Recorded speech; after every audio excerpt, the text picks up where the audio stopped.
TMZ.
दया जी,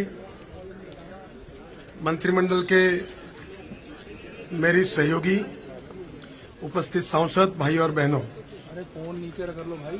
हमारे देश में जो स्टेट ट्रांसपोर्ट की बसेस है वो BS2, जिसको यूरो 2 और यूरो 3 ये इंजन की है और जिसके कारण हमारे देश में बहुत पोल्यूशन होता है। एक जो डीजल की बस है वो एक साल में 300 KG carbon monoxide, 600 KG NOx, NOx और 12 केजी पार्टिकुलेट मैटर इसको बाहर निकालती है और इसी के कारण हमारे प्रदूषण के प्रश्न गंभीर बने हुए हैं। दिल्ली में अभी इसके कारण जो दुष्परिणाम है उसकी चर्चा भी हो रही है। ये जो बस हमने बनाई है ये पूरी तरह इलेक्ट्रिक बैटरी पर है। प्रधानमंत्री जी ने जो प्रेरणा दी कि मेक इन इंडिया और मेड इन इंडिया, उसी के आधार पर तैयार हुई है और हमारे देश में पब्लिक ट्रांसपोर्ट में 1.5 लाख बसेस अभी चल रही है। पायलट प्रोजेक्ट के रूप में हमने 20 बसेस और पुणे में CRT करके जो संस्था हमने तैयार की है, इसमें पंडित जो है KEPT से, KPIT से, उनका भी सहयोग रहा है और ये बस अभी अगर 1.5 लाख बसेस हम कन्वर्ट करेंगे तो डीजल का जो खर्चा है उससे 1/5 हमको केवल एक बस जो है वो 8 लाख रुपए की साल में बचत होगी, क्योंकि डीजल और इलेक्ट्रिक के कॉस्ट में इतनी बचत है। कॉस्ट इफेक्टिव, पोल्यूशन फ्री और इंपोर्ट सब्स्टिट्यूट ऐसी ये बस है। और उसके साथ साथ प्रधानमंत्री जी को मैं विशेष रूप से अभिनंदन करूंगा कि आपके डिपार्टमेंट में जो इसरो के साइंटिस्ट हैं उनके सहयोग से उनको हमने बुलाया था और जो एक बस के लिए, बड़ी बस के लिए जो लिथियम आयन बैटरी 50 लाख रुपए जिसको लगते हैं वो हमारे वैज्ञानिकों ने तैयार करके दी है और वो बैटरी केवल 5 से 6 लाख रुपए में अब देश में तैयार हो सकती है। ये देश के लिए बहुत गौरव की बात है। उसके ऊपर भी संशोधन उन्होंने पूरा किया और प्रेजेंटेशन मुझे दिया है।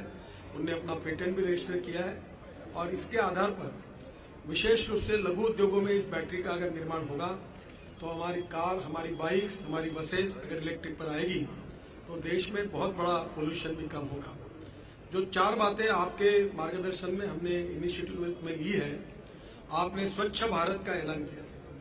हम लोग स्वच्छ भारत और प्रदूषण मुक्त भारत, ये आपके ही प्रेरणा से आगे जा रहे हैं। Ethanol, biodiesel, biogas, bio CNG और इलेक्ट्रिक चारों फ्यूल के बारे में इसी सेशन में जो नीतियां हमने तय की है उसकी घोषणा करने वाले हैं और मेरा बहुत विश्वास है कि आपके नेतृत्व में हम जिस प्रकार से स्वच्छ भारत करने में कामयाब हुए हैं उसी प्रकार से हम प्रदूषण मुक्त भारत ये भी सपना निश्चित रूप से पूरा करेंगे। मैं फिर से एक बार प्रधानमंत्री जी को बहुत बहुत धन्यवाद देता हूं और ये पहली बस हमने हमारी पार्लियामेंट की, हमारी स्पीकर महोदया उनको देने का निर्णय किया है। हमारे वो पहली बार इस क्लीन बस में बैठे और इसकी शुरुआत करें और क्लीन बस के लिए वो प्रचार भी करे, लोगों में भी जाए और उनकी बात भी कहे।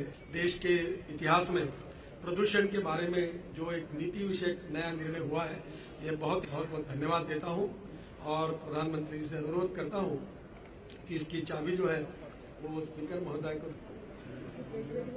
चाबी दे।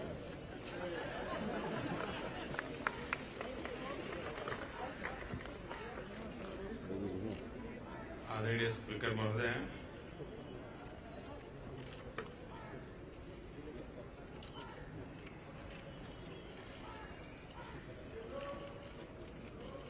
दुनिया में एनवायरनमेंट की चर्चा तो लंबे अरसे से होती है, लेकिन पिछले कुछ वर्षों से सामान्य मानवीय के जीवन में उसका इम्पैक्ट महसूस हो रहा है, नेगेटिव इम्पैक्ट महसूस हो रहा है और उसके कारण सब दूर एनवायरनमेंट एक चिंता का विषय बना हुआ है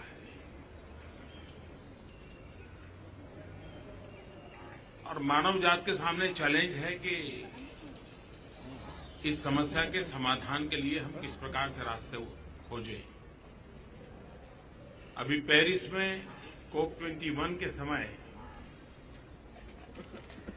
विश्व के नेताओं ने मिलकर के संकल्प किया, उसका तो महत्व है ही है, लेकिन वहां दो महत्वपूर्ण इनिशिएटिव लिए गए हैं। एक इनोवेशन की दिशा में काम करना ताकि हम फॉसिल फ्यूल से मुक्त होकर के एनर्जी में किस प्रकार से आगे बढ़ें। यूएस, फ्रांस, इंडिया तीनों ने मिलकर के इनिशिएटिव लिया है इनोवेशन का। बिल गेट्स फाउंडेशन भी उसके साथ जुड़ा है। इसके एक सकारात्मक परिणाम भविष्य में देखने को मिलेंगे। दूसरा महत्वपूर्ण निर्णय वहां हुआ कि दुनिया में करीब 122 देश ऐसे हैं कि जहां 300 दिन से ज्यादा सूरज तपता है। सूर्य प्रकाश का लाभ 300 से ज्यादा इन देशों को 300 दिन से ज्यादा मिलता है। भारत के इनिशिएटिव से उन देशों का एक संगठन हुआ है और उस संगठन का हेडक्वार्टर भारत में रहने वाला है और सूर्य ऊर्जा का उपयोग भविष्य में कैसे किया जाए उस पर ये देश मिलकर के काम करने वाले हैं। मेक इन इंडिया का हमारा जो इनिशिएटिव है उसमें आज एक नया नजराना ये दुनिया को भी काम आने वाला है, क्योंकि बैटरी के एक नए प्रकार से रचना कैसे हो, बैटरी की लाइफ कैसी ज्यादा हो और बैटरी कॉस्ट इफेक्टिव कैसे हो, इस पर रिसर्च हुआ है और उसका ये नतीजा है कि पुरानी बस में थोड़ा सा खर्च करके, अभी आपने देखा होगा बस चल रही थी लेकिन आवाज कहीं नहीं आ रही थी। अगर बस चालू करें तो पता चलेगा कि हाँ, चालू ही है अभी।